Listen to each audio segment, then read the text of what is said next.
This week, we are joined by Doug Jones as we explore autumn in Wisconsin. You are listening to the LAKESCAPE Photography Podcast.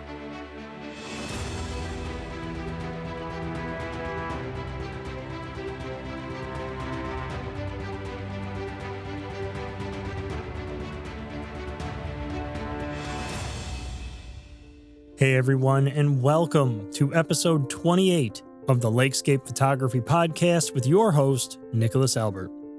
This week, we are joined by Douglas Jones, a landscape photographer based out of Green Bay, Wisconsin. In this discussion, Doug shares some of his favorite autumn locations in Wisconsin and shares some of his favorite memories over the years exploring the state in all seasons. This was a great discussion and really emphasizes the importance of placing the experience first and foremost. Doug is a great photographer and an awesome individual. Make sure you head over to the links in the show notes below and check out some of his work as you enjoy this week's discussion with Douglas Jones. Hello, I'm Doug Jones. I live just outside of Green Bay.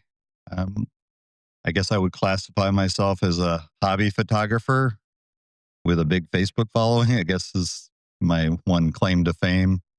I really started photography when I retired in 2016, and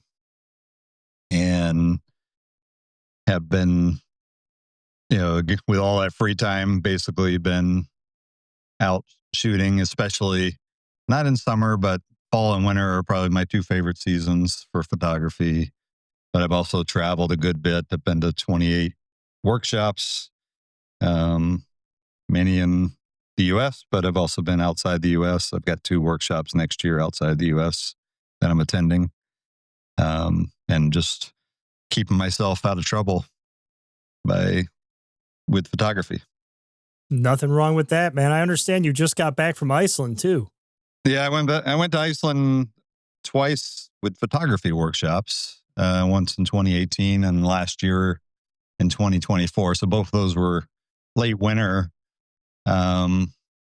And I wanted to get my partner and her daughter there. So basically kind of revisited some sites, but it was kind of interesting not being photography first, but still getting you can't not take good pictures there. It's just a beautiful place. I would like to go back again as a workshop, but probably in the full summertime, like the full midnight sun time. This time of year was relatively close to the Midwest relative to sunset, sunrise.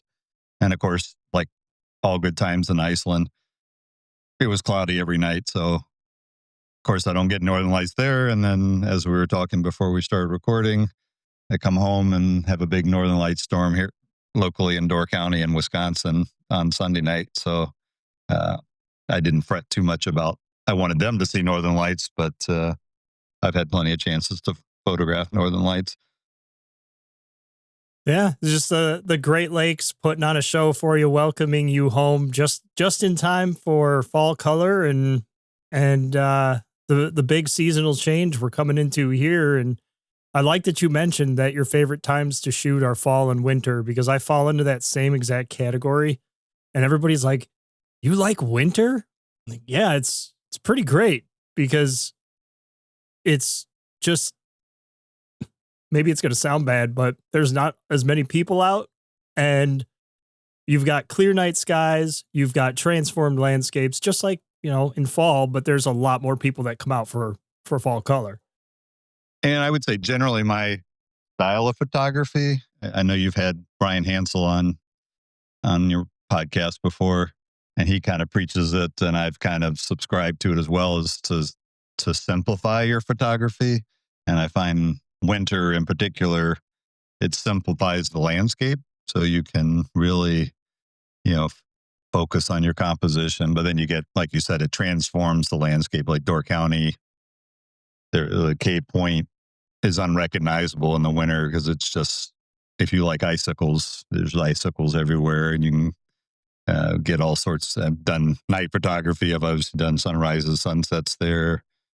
And I do like the fact that sunrises are at 8 a.m. and not 5 a.m. in the wintertime as well. That's another great thing about wintertime photography is you can get out for sunrise, especially after the daylight savings is kind of petered out.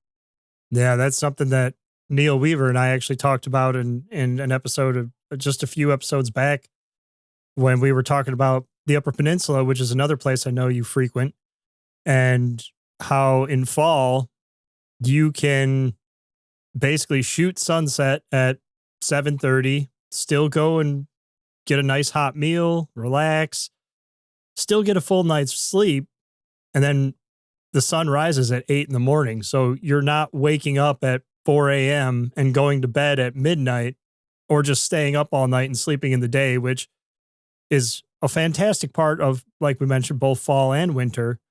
But it really amps up that drive to get out there and fall, because for me, it's like you're well rested, you have a clear mind, and it's just such a beautiful invitation to exploring and creating and seeing what's out there. Sure. And even again, I like Milky Way photography as well. So in October you can certainly incorporate night skies, but you don't need to be out all hours of the night to do that. You can be still back in at 10 o'clock after shooting the Milky Way. Like I am going back up. I was in Door County Sunday night to shoot the Milky Way and got interrupted by the Northern Lights, but I am going back up tomorrow night to hopefully the clouds cooperate and get a night or two of night skies. And a little bit of the other thing that in September is mushrooms. It's a little macro photography as well, in a couple places in Door County. So that's kind of an interesting dichotomy of doing something really close and tiny and then doing, space. But I enjoy that. It's just getting out and, practice totally different settings, but it's just very enjoyable. Oh, yeah. Man, I mean, Door County is a beautiful place. When I was younger, especially around fall, my family and I, we would go up there. My uncle had a little cabin right outside of Shadur's dock there.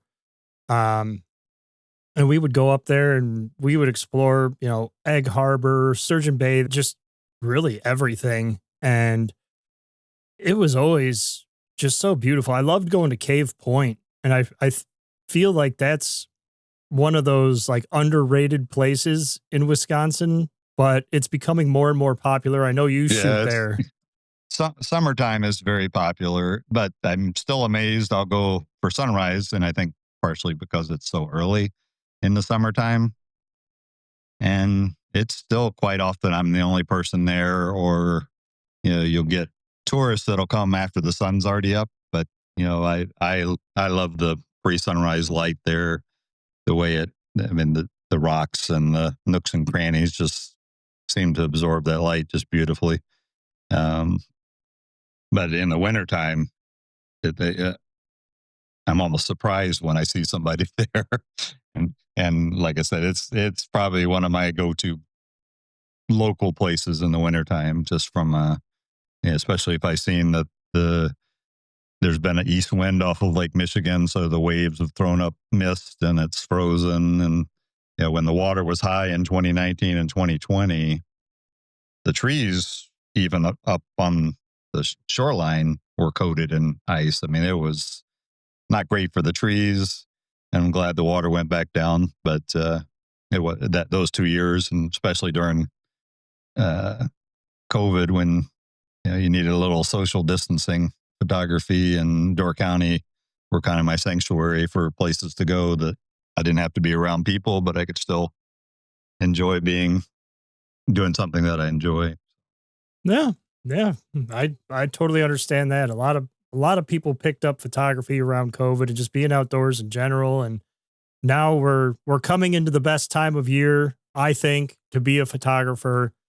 Let's jump into the magic of fall in Wisconsin. How would you describe the atmosphere of fall in Wisconsin? Like what's unique about Wisconsin and fall color? Well, I'm not a native. I grew up in Georgia, in North Georgia. So North Georgia certainly had gorgeous falls as well. But I think something about when I go out, whether it's in Wisconsin or the UP or Minnesota, I like the combination of water with fall colors. So whether that's um, with a waterfall or a placid lake where you're getting the reflection, 'cause I like a lot of times not, you could just take a mass scene of a bunch of beautiful trees, and that doesn't do that much for me. I'd like to have a subject and then the fall colors kind of be the backdrop, if that makes sense. Um, Kind of the cherry on top versus it be the focal point of the scene. But it you definitely know you're looking at fall colors, but in a beautiful scene with a waterfall or a placid lake or a shoreline like in Door County. Um, I do like, of course, the two places in Door County that I think are the most iconic and by the number of people there from a fall standpoint are the Curvy Road, which is right at the very tip of Door County. If you stay on Highway 42, just past Gills Rock, you're actually heading east at that point and not north. It's just a strange geography thing on Door County. Um, and that's a really good place to, even though you don't see the rising sun for fall colors, to get there at golden hour. One, because the light is perfect, but two, because you still be joined by a few people, but it won't be crazy like during the day, and you won't get the harsh light on the fall colors there. And just something iconic about shooting that road. I've pretty much memorized that if I stand in the right spot, it's 150 millimeters to compress the road with a longer zoom lens. That's one of my favorite fall color places in Door County. But it's one that I would really recommend if you're going to go first thing in the morning, or because the ferries aren't even running, so that's right by the ferries, so you get a lot of traffic coming in and out from the ferry, and you also get a lot of tourists. If you go in the evening, you're still going to have the evening ferries, so I would recommend going early in the morning. The other place that it's less uh, time day dependent that I really like since they redid it was the tower at Peninsula State Park. So I think both it and Potawatomi were built in the Depression era. And as they were looking at rebuilding it, they wanted to make it ADA compliant. So they've actually, if you've been there or not, I don't know, but they've basically built almost a quarter-mile long ramp up to the top. And so both the tower itself, you're up on the big bluffs overlooking Green Bay, but I've found even the ramps themselves, as the trees are slowly starting to fill back in, can be really great for, not only visually taking in fall colors, but also getting some interesting compositions with the camera as well. And then I just like driving around Door County in the fall. There's several areas with heavy maple populations, and whether or not that's for photography, sometimes it is, sometimes it's not. But part of what I enjoy about photography is it's just another excuse to get outside. And so I always have my camera with me, but I just enjoy, especially in the Ephraim area. There's several, there's the airport that's kind of near the drive-in movie theater. There's just several roads off the main highway. If you just kind of get lost, turn the GPS off and just drive around, there's a lot of beautiful roads in there with, overhanging trees, those kind of things. And got a few places. I pin a few places on my Google Maps. I like that kind of overhanging tree uh, sensation as well. Several inside Peninsula. There's actually a place called or street called Green Road, ironically, that is real near Sequest Orchards. So kind of between, I think it's Old Stage Road and Highway 42, where the road actually goes down and back up. And then there's trees overhanging it. So the road kind of disappears back up into the trees. So I have a lot of go-to spots, but a lot of it I just kind of drive around, or if I have a friend with me, we just drive around till we see something that catches our eyes. Yeah, that's something that I've noticed is a theme amongst a lot of the photographers that I've talked with, especially pertaining to fall color, is that personalized adventure. We've touched on that in every one of our fall color episodes. Is it seems like all photographers like to do exactly like you said, just turn off the GPS and just start making random turns down random roads until you find something incredible. And then you share that experience, that story, and you discover something. It's exciting. Yeah. And some of them I wish I have several places in the UP that I wish I had put a pin in. And of course, my new camera system, for whatever reason, Canon decided when they went mirrorless, I think it was because of battery life, they pulled the GPS out of their cameras. And so where I used to have, a very convenient marking, I could even pull up a map in Lightroom and see all the places I've been. I can't do that anymore. And I know there's workarounds, but I just haven't had the energy to be tracking my location with my phone and then match up the files with the pictures I take. But yeah, I think it was 2 years ago. She went with me. She's not a photographer, and we were driving on the road that takes you up to Paradise in Michigan. And I was just kept turning down these random roads. She keeps a stack of crossword puzzles in the car, so if I get distracted and start taking pictures, and I found just this random single track dirt road, and then you drove in about 100 yards, and there was a set of old fashioned power lines, and it was just every yellow, red, orange, just gorgeous down the right of way for the power line. It doesn't sound very natural, but it was just kind of made you think. It was a more old style poles, and it just kind of made you think, this could have been, early days of color photography and out in the middle of nowhere. Even though there was something man-made in the scene, it's still, and they kind of disappeared off into infinity and into a sea of fall colors. So that's one I wish I had pinned to remember where that was. God, I know it's near Taquamenon Falls in Paradise, Michigan, on the east end of the UP, but not quite sure where it is. The other thing I've added, and I resisted it for a long time, was to get a drone. So that's certainly, and I just still have a recreational permit. I don't have the commercial permit, but that certainly has changed. Obviously, it changes your perspective. And with the group of friends last year, we were staying in Newberry, going to Taquamenon in Michigan, and we were just talking about sunrise time, and we didn't really have the energy to go very far, so we just found this boat landing. It was on the Taquamenon River, and it might be one of my favorite, not only drone pictures, but fall color pictures, because if you got up above the river, you could see it almost looked like a Crayola crayon box.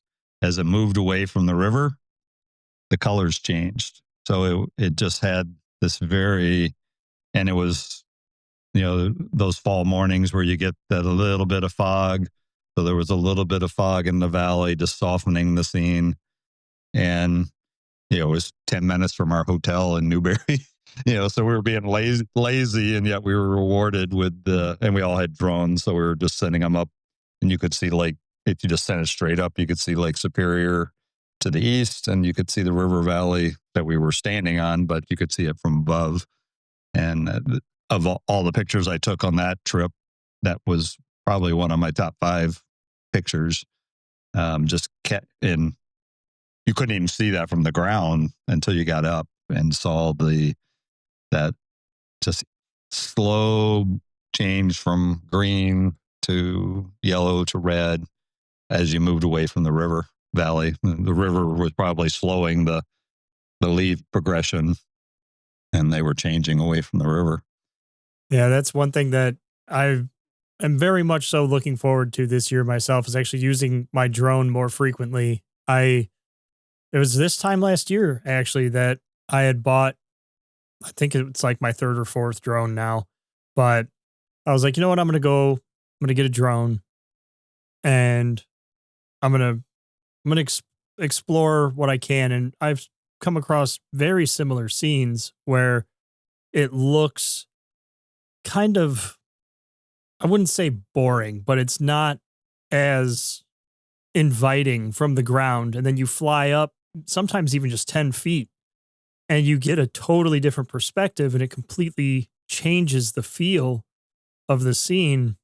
And one of the reasons I actually got the drone was because in Wisconsin, you guys have Holy Hill, and I've seen so many cool shots of that place come out. It doesn't even look like it's like it belongs in Wisconsin. Honestly, every time I see it, I think of that castle in Germany, and I'm like, how does this exist in the Great Lakes?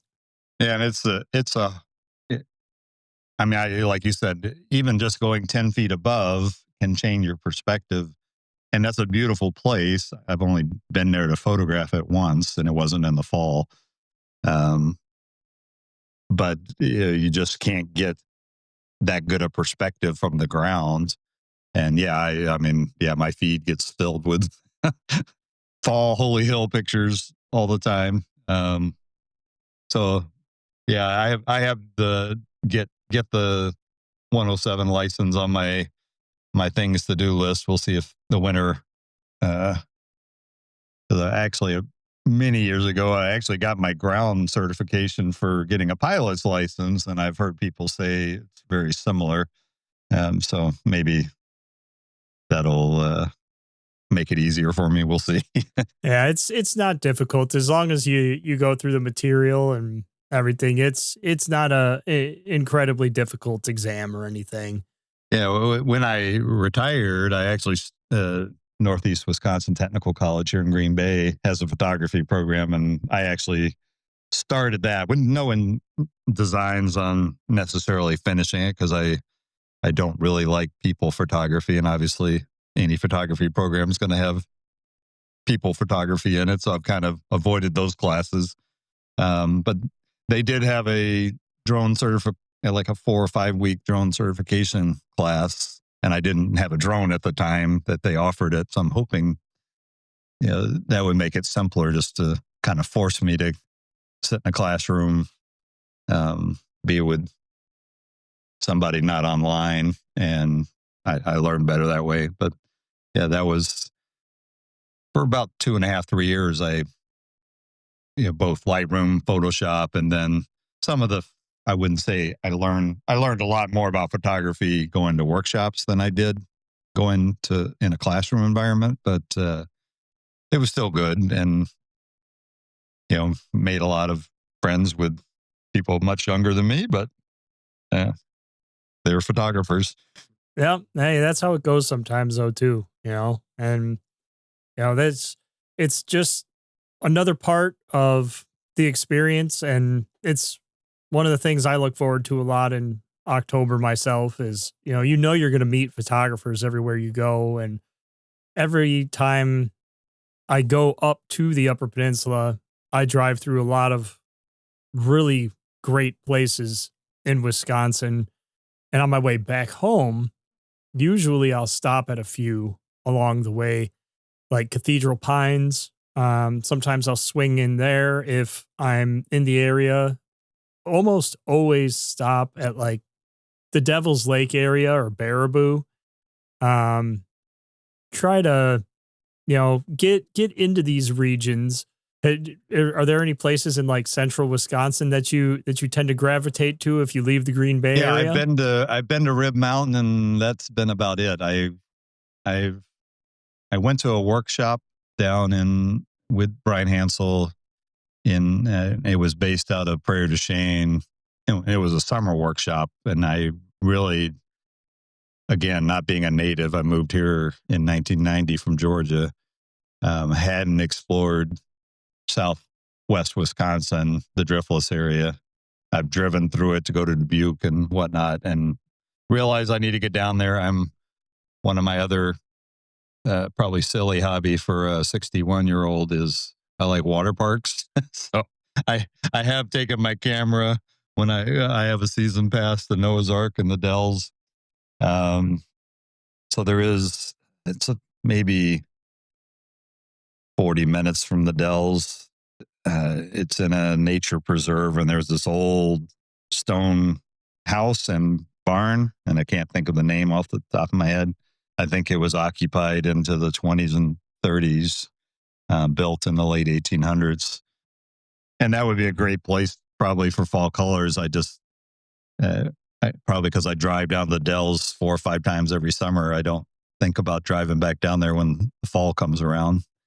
And just listening to your guy from last week, I have been to like Park County in Indiana, and I was actually driving to a fall foliage workshop in Caddo Lake in Texas, so in the cypress swamps. But by that time, Indiana, the fall colors had already vanished, but it's still, it was kind of that in-between season between fall and winter. But those covered bridges can certainly stand on their own.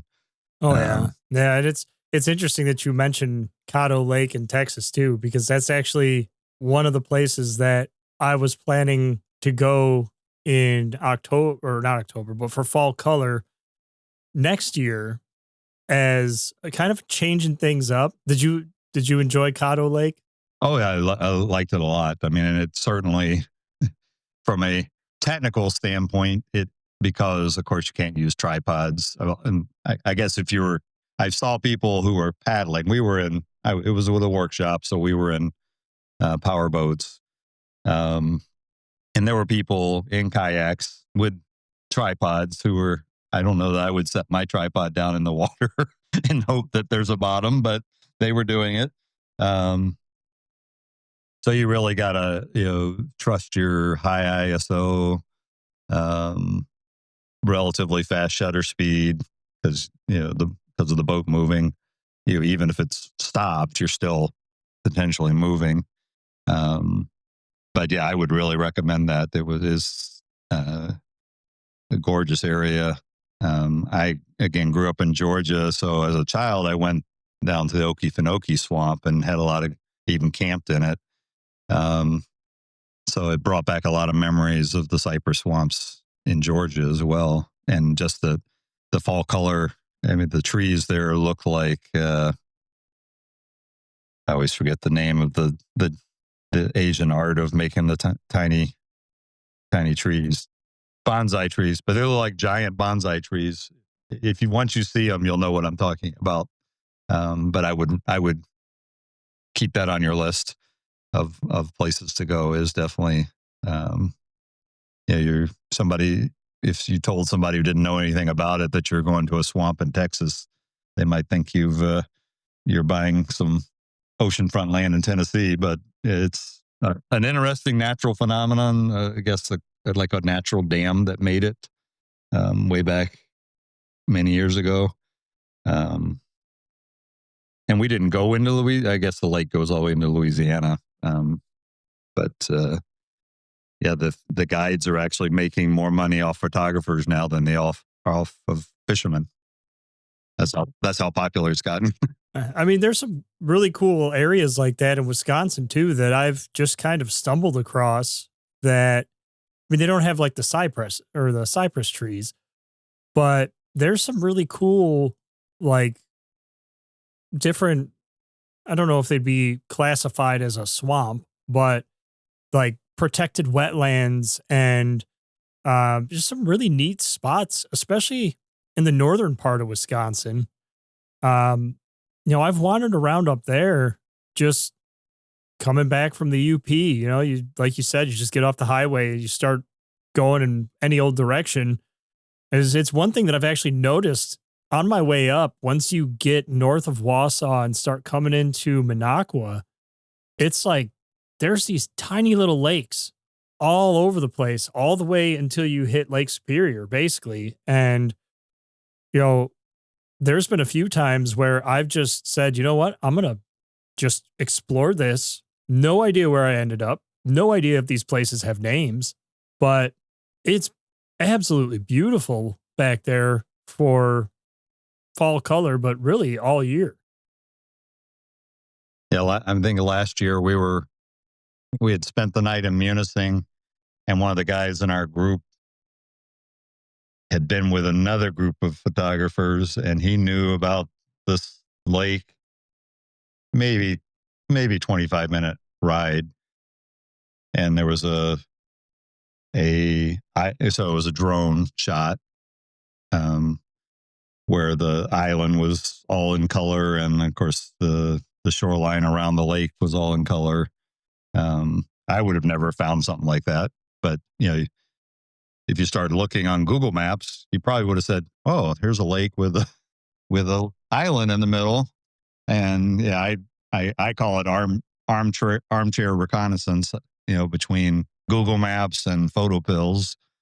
Like for this week, I've got because in photo pills, the app that you can use on your phone or iPad to see where the Milky Way is going to come up, or the sun is going to come up, or the moon's going to come up. It actually allows you to create essentially an appointment.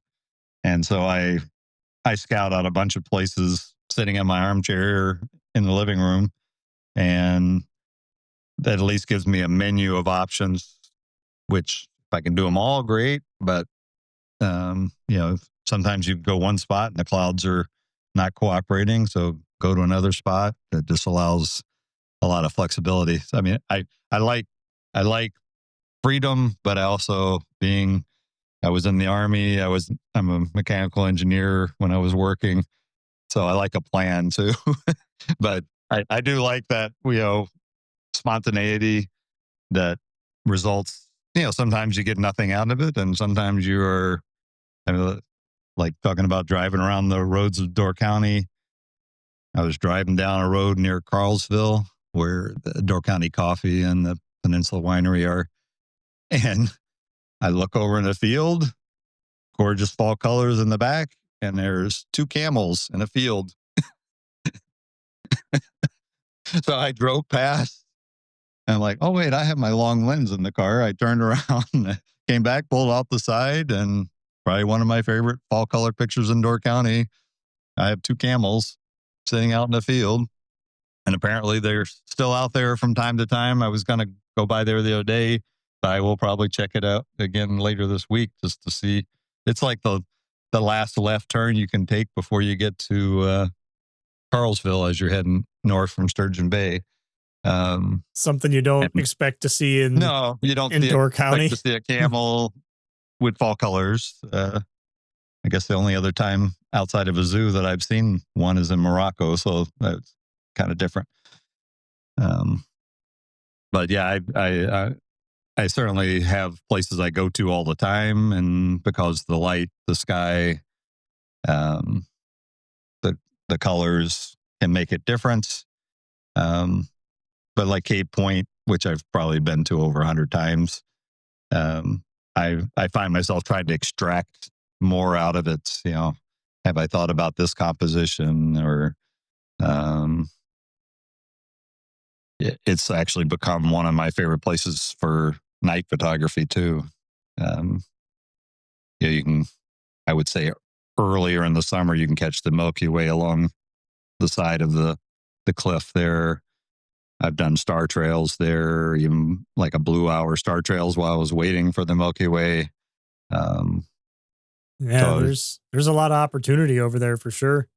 Yeah. And I'm looking out my side window. I live on the bay, so I can probably see a little bit of Door County from here. That's how close I am to Door County. And having a condo near Fish Creek doesn't hurt either when I want to use that. I'm not renting it out. But Yeah. Do you ever go like far western side of Wisconsin where like you're in like the southwest in the driftless region, or in the even in the north by the Apostle Islands? I've I've been to around Bayfield. Again, not in the fall, for kind of during waterfall season. There's several really nice waterfalls in that area. Um, even like Door County, you always have to be mindful. And sometimes Google Maps is helpful if you put in satellite mode to see, like on the Lake Michigan side of Door County. And I'm sure this is true up in Bayfield as well, that there's a lot of evergreen forest. And obviously you're looking for deciduous forests for fall colors. But yeah, that area, I mean, I love the lupines in June and the waterfalls in the spring, but I haven't been up there for fall colors. I've been in and around like Pattison State Park during fall colors. So that's the big Little Manitou Falls. So you're just, a short ride into Superior in Wisconsin. I've been in Amnicon in the fall, but Amnicon is heavy on the evergreen trees, so less with fall colors. And again, I've driven through, to Minneapolis, and I've driven to Chippewa Falls, and then, I've done a lot on the Minnesota North Shore during the fall. Again, with Brian Hansel's fall workshops. I did that last year right before I came over to the UP and did the 6 days with my friends. And again, that part of Wisconsin fits with what I like, which is for whatever reason, I've just liked this theme of waterfalls with fall colors, and you get a couple of, even if you have to stage a couple little maple leaves, I like, a small to mid-sized waterfall surrounded by fall colors, do a little bit of long exposure, hope the wind's not blowing so it doesn't blow the leaves around. And to me, that's, experiential, because you're just sitting there, the smell of the fall leaves, the sound of the water moving. I mean, so, most of what I do photography for is the experience, not for the outcome. That may sound backwards, but No, I'm the same way. I the exact same way. Experience first and photo second. yeah.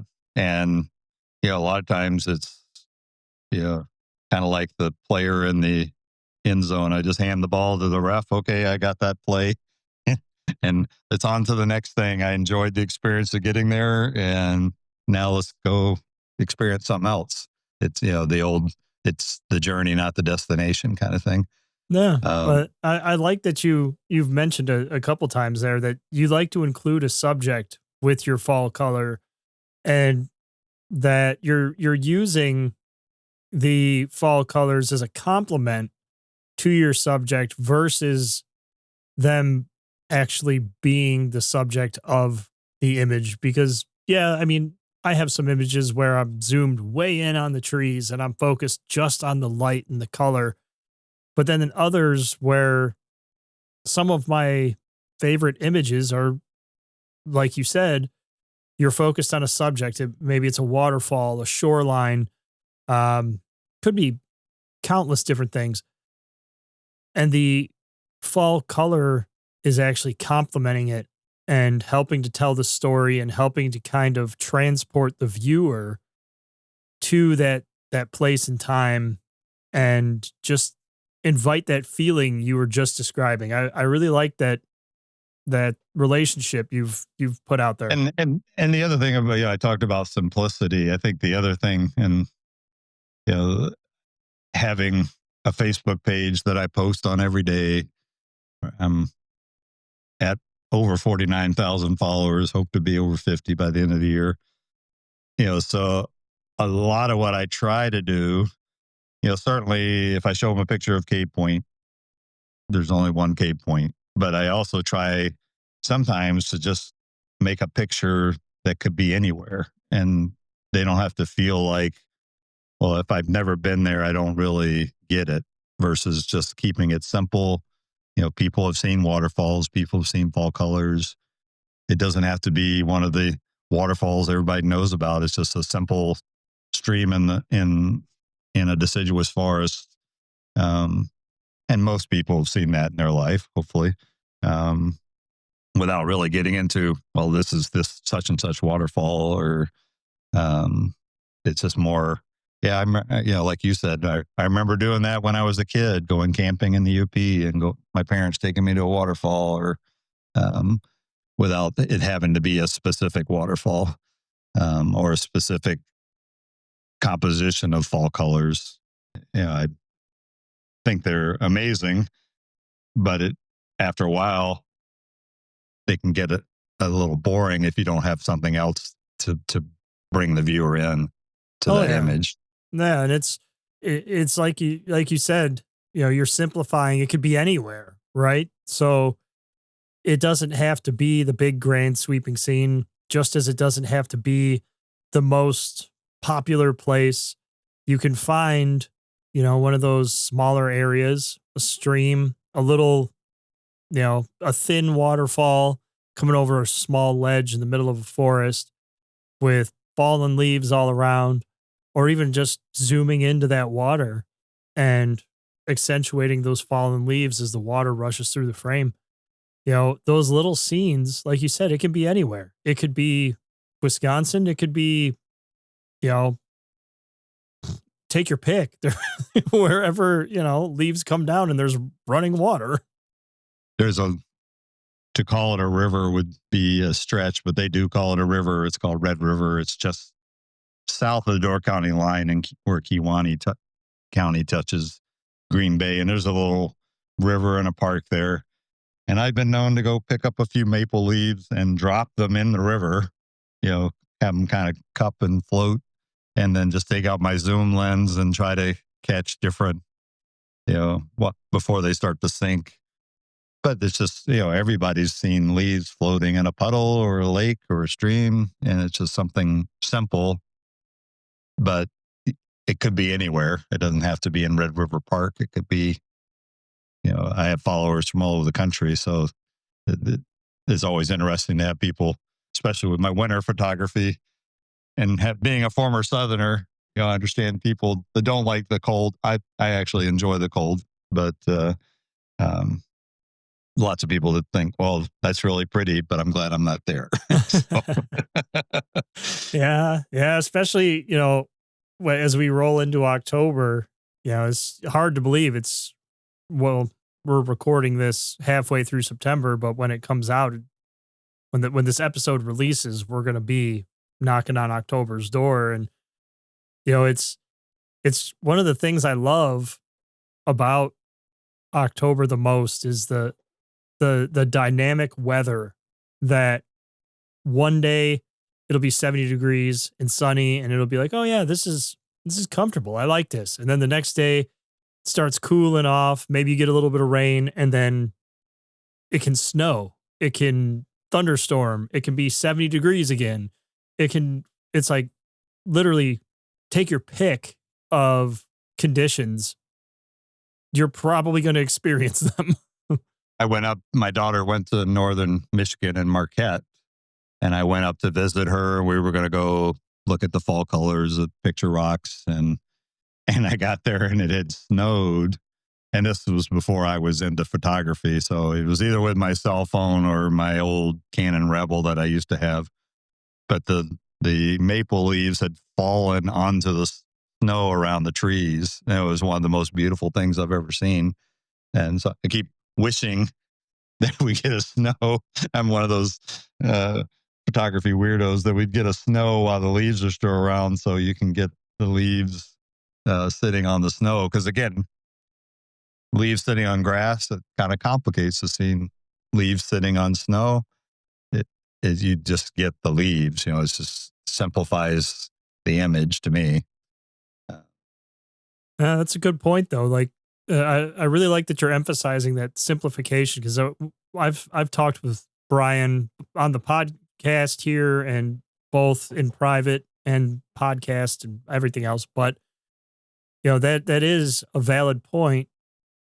Brian, and he emphasizes that simplification, and it's something that I've been really working on myself over the course of this year. Is don't try to include everything. Only include the elements that help tell the story. And sometimes it means you gotta maybe stay at a location a little bit longer and swap lenses, or move your tripod around, or whatever you've got to do. Fly the drone up.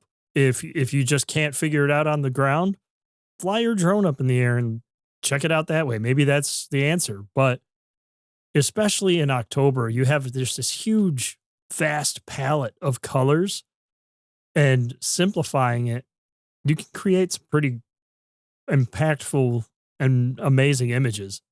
And I think all photographers starting out, and I was guilty as well, fall in love with their widest lens, which of course includes so much.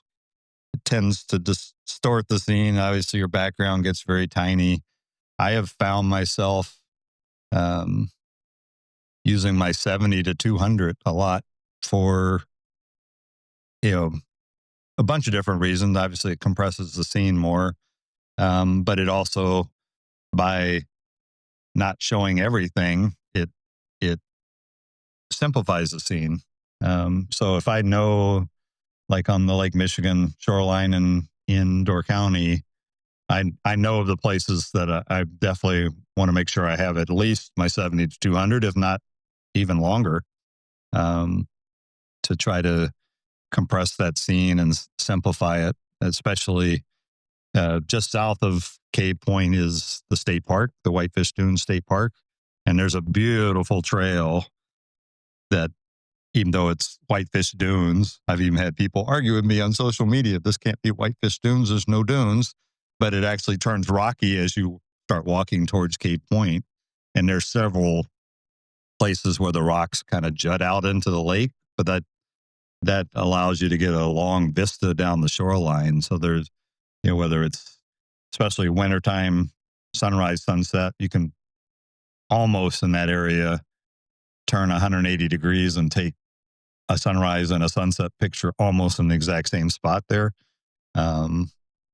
But again, I have found at least my 24 to 70 is getting more action now than my 15 to 35 in my landscape photography. When it used to be, I got to include everything. I've got to, and as like Brian always talks about, you're starting with you want to start with a blank slate and then choose to add things with your movement of your camera, the choice of the lens type, to start adding things back in versus, starting with everything and trying to subtract things out later.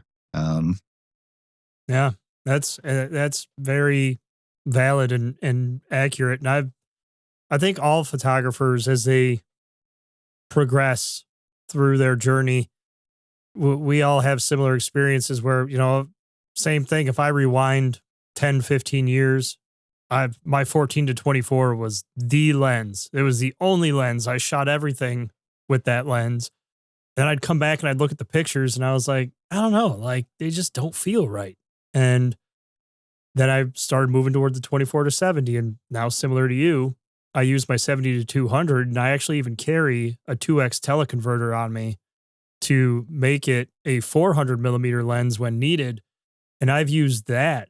I've shot small scenes at 300 millimeters to really isolate something. But similar to what you just said, it's easier to slowly add things in and adjust than it is to overcomplicate it. Start as wide as possible and then try to simplify it, because you can see how everything changes as you make those little minute adjustments and it starts revealing different elements, can completely change the feel of the scene. And the wide angle still has its place with, we were talking a lot about waterfalls with fall color. I will be using that a lot. Luckily, that one and my mid range both have the same filter thread, so I will pretty much leave at a minimum the circular polarizer on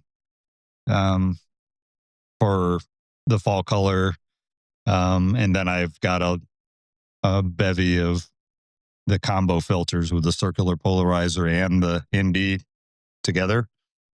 And especially when I'm around the waterfalls, that thing never comes off either. Either a 4-stop or that's kind of my sweet spot, because that gives me enough control that I don't have to keep changing filters. It's not too dark and it's not too light. But I find that with the polarization can just change the scene as well, to obviously blur the water, drag the shutter a little bit, as long as it's not windy and you got trees flopping in the breeze. But yeah, and I find myself halfway through summer going, haven't been doing any photography. I have enough of a catalog that I end up on my Facebook page sharing old pictures a lot of the time. And then about August 1st, between my yard, which we're also avid gardeners, so I was even out. I use macro in air quotes, but I was shooting butterflies, hummingbirds with my 100 to 500, and I, obviously isolating them on flowers in our yard, and the level of detail with those good lenses is just amazing. I mean, I was still getting hexagon eye structure on dragonflies' eyes with my 100 to 500, which it is. And I had it on my R7, which is a crop sensor. So essentially it was a 160 to 800.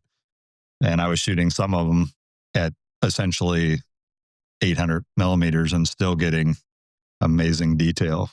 But even with that kind of up close photography, I like to keep it simple. I'm not going to show you the whole plant. I'm going to show you the flower. And obviously the subject is whatever the pollinator that's just landed on it.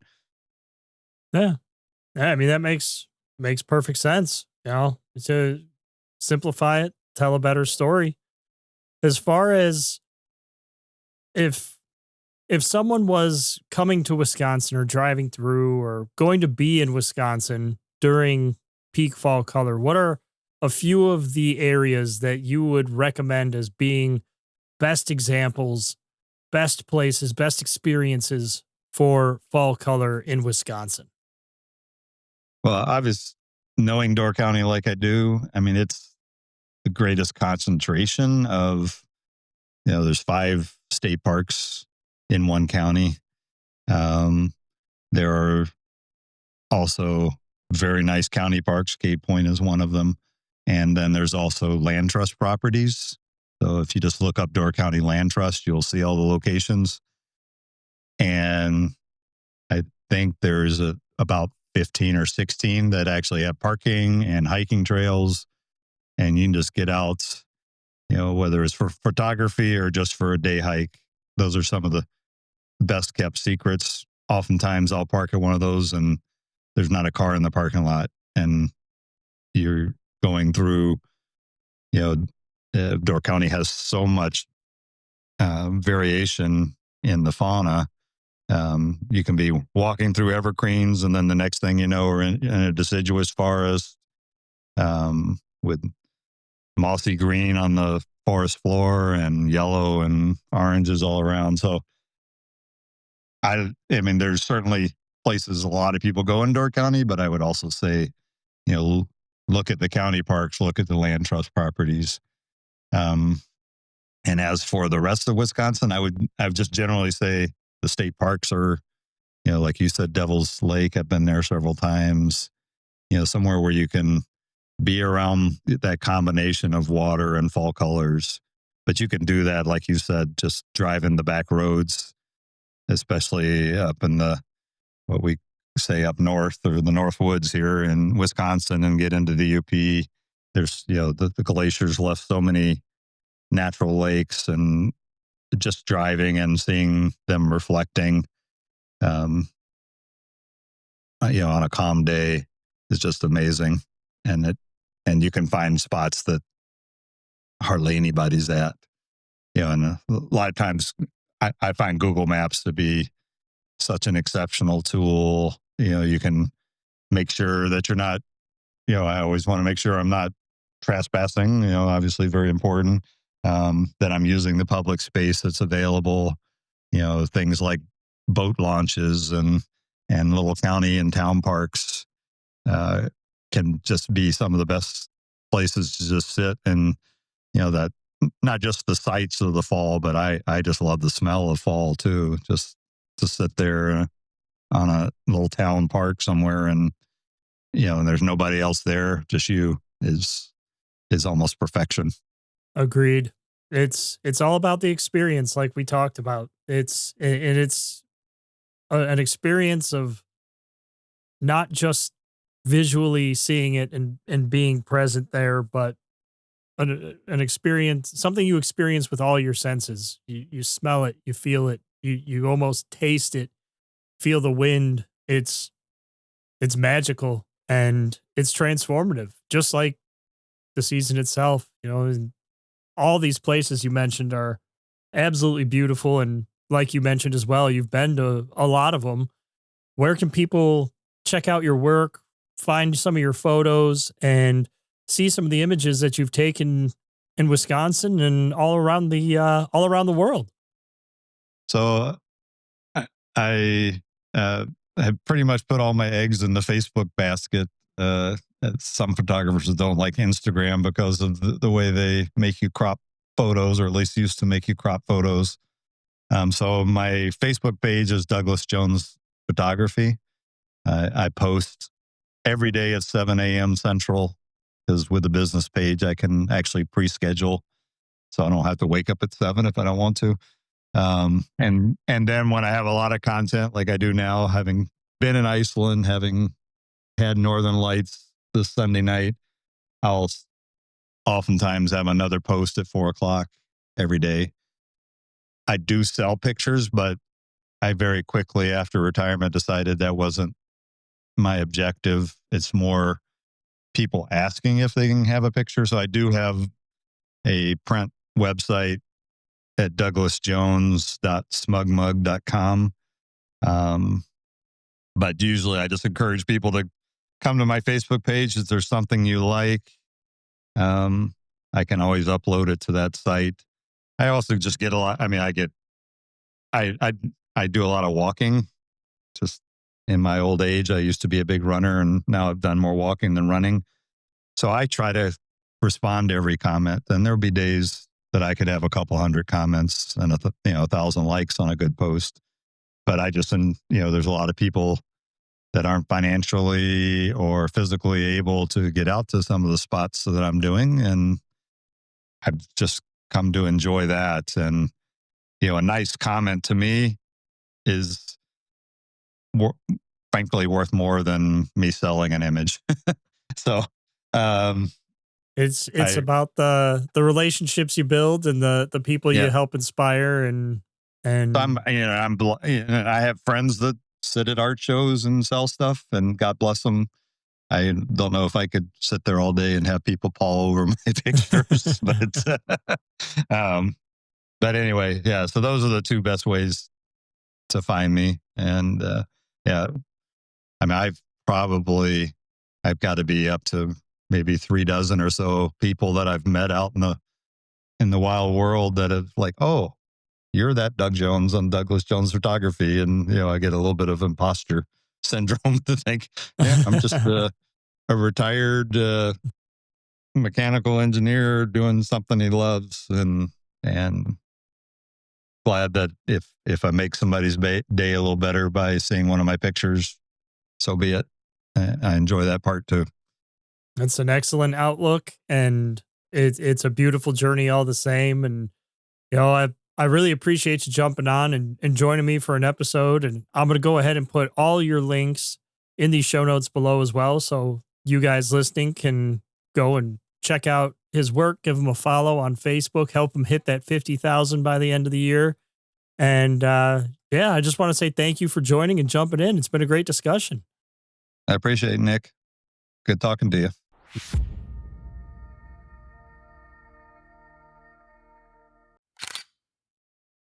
It was awesome having you on the show. Thank you again for joining, Doug. Very excited to explore some of the places that Wisconsin has to offer, and I hope that you guys out there listening are too.